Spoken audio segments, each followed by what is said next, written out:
देखिए, गुजरात में चुनाव प्रचार के दौरान दंगों का भी जिक्र खूब हुआ, लेकिन वोटिंग से ठीक पहले कांग्रेस को अचानक दंगे की याद आखिर क्यों आ गई?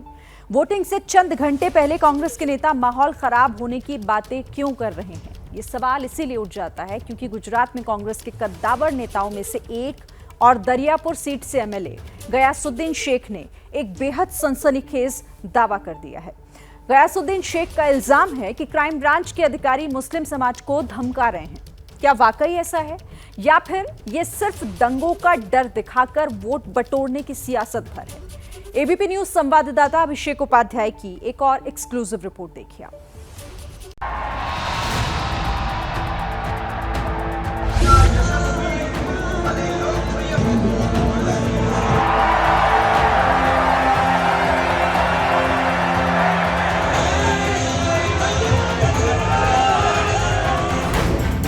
वोटिंग से ठीक पहले कांग्रेस को अचानक दंगे की याद क्यों आई? वोटिंग से चंद घंटे पहले कांग्रेस नेता माहौल खराब करने की बातें क्यों कर रहे हैं? क्या अहमदाबाद में कांग्रेस का ये कोई नया चुनावी स्टंट है? क्या कांग्रेस का प्रोजेक्ट अहमदाबाद शुरू हो गया?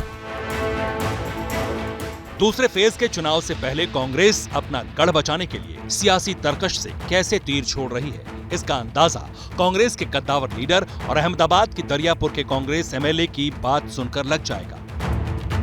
जो गुजरात बीते 2 दशक से शांत है, वहां एक बार फिर दंगे का डर दिखाया जा रहा है।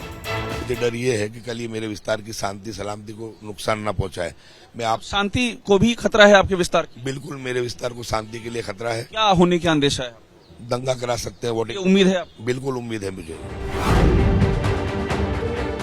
जिन माननीय का बयान आपने सुना, जो ये कह रहे हैं कि उनके इलाके की शांति को खतरा है, दंगा होने का खतरा है, वो गुजरात में कांग्रेस के कद्दावर नेताओं में से एक है, गयासुद्दीन शेख। अहमदाबाद की दरियापुर सीट को रिप्रेजेंट करते हैं। वहां से लगातार 3 बार के विधायक हैं और इस बार भी दरियापुर सीट से ही कांग्रेस की टिकट पर चुनाव लड़ रहे हैं। लेकिन सवाल यह है, आखिर चुनाव के बीच उन्हें ऐसा क्यों लगा कि माहौल खराब हो सकता है? तो इसके लिए आपको कांग्रेस लीडर का एक और बयान सुनना चाहिए। क्राइम ब्रांच के अधिकारी डीसीपी जोन 2 जो हमारे विस्तार के हैं, जो मुस्लिम समाज के आगेवान हैं, उनको बुला के कहते हैं कि आप राइफल क्लब में जाओ, अजय पटेल को मिल लो। और वो लोग जब आते हैं तो अजय पटेल को ये कहते हैं कि आपको एमआईएम का काम करना है और वोटिंग स्लो कराना है। और वो मेरे हिंदू कार्यकर्ताओं को, हिंदू आगवानों को डरा रहे, धमका रहे। 4 लोगों को तो वो जबरदस्ती उन्होंने भारतीय जनता पार्टी का खेस पिला दिया है। पुलिस की ओर से कोशिश की जा रही है कि मुस्लिम समाज के जो आगवान है उनको डराने धमकाने की, ताकि वो वोट बटे। एमआईएम को दें वोट, एमआईएम को वोट दें। हमारे संवाददाता अभिषेक उपाध्याय से बातों ही बातों में गयासुद्दीन शेख मुद्दे की बात पर आ गया। ऐसा लगा कि कांग्रेस नेता का असली डर दिखाई दे गया। नेताजी को दिक्कत वोटरों को डराने से नहीं, बल्कि असली दिक्कत यह है कि एआईएमआईएम और आम आदमी पार्टी के कैंडिडेट के मुकाबले में आने के बाद वोट बढ़ सकते हैं, मुस्लिम वोटर्स में डिवीजन हो सकता है। अब इन बातों को चुनावी तस्वीर और समीकरण के हिसाब से भी समझने की कोशिश करते हैं। दरियापुर सीट पर 40% आबादी मुस्लिम वोटर्स की है। 2017 में जब कांग्रेस और बीजेपी के बीच सीधी लड़ाई थी, तब इस सीट पर कांग्रेस के गयासुद्दीन शेख ने बीजेपी के भरत बरोट को 6187 वोट के मार्जिन से हराया था।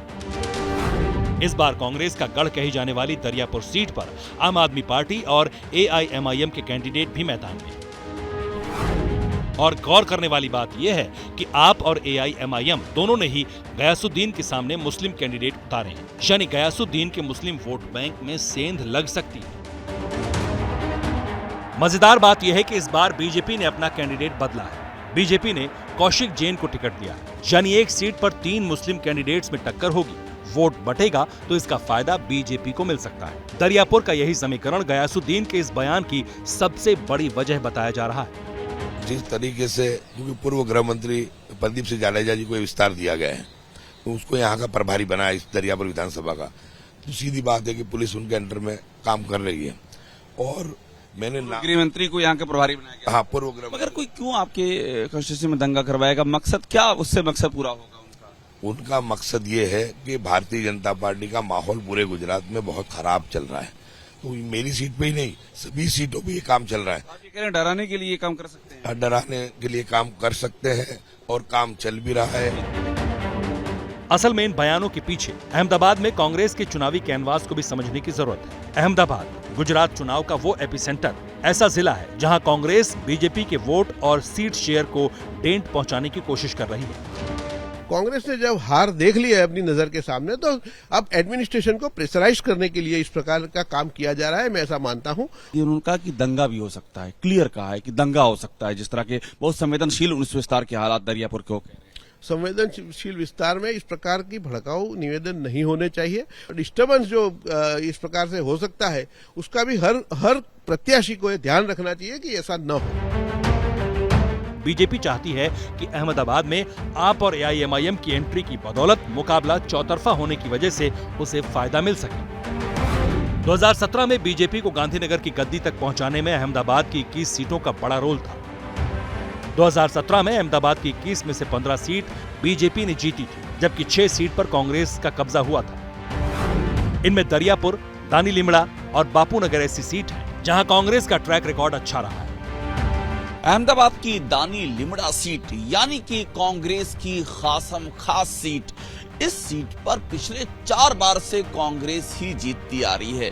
साल 2017 में यहां पर कांग्रेस के शैलेश परमार 30,000 से ज्यादा वोटों से जीते थे और इस बार भी कांग्रेस ने शैलेश परमार पर ही दांव लगाया है। जहां तक बापूनगर सीट का सवाल है, ये सुई की नोक वाली सीट है, यानी कि कांग्रेस को यहां पिछले चुनाव में कड़ी टक्कर मिली थी। कांग्रेस के हिम्मत सिंह पटेल सिर्फ 3,000 वोटों के फासले से जीते थे। कांग्रेस ने इस बार भी हिम्मत सिंह पटेल को ही मैदान में उतारा है।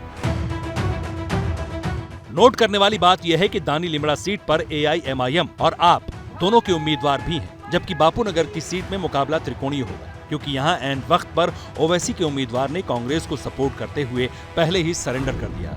यानी अहमदाबाद की एक सीट कांग्रेस के लिए किसी चुनावी चक्रव्यूह से कम नहीं है। सवाल है, कांग्रेस इस तरह की फाइट में अपनी सीट बचा पाएगी या वोट की काट बीजेपी को फायदा पहुंचाएगी?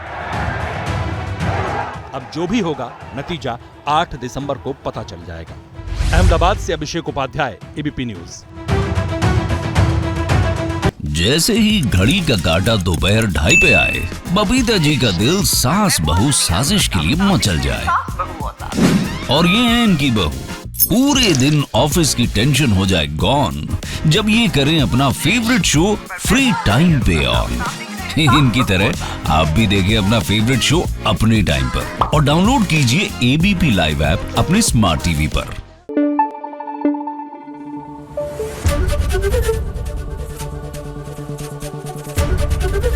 एबीपी न्यूज आपको रखे आगे।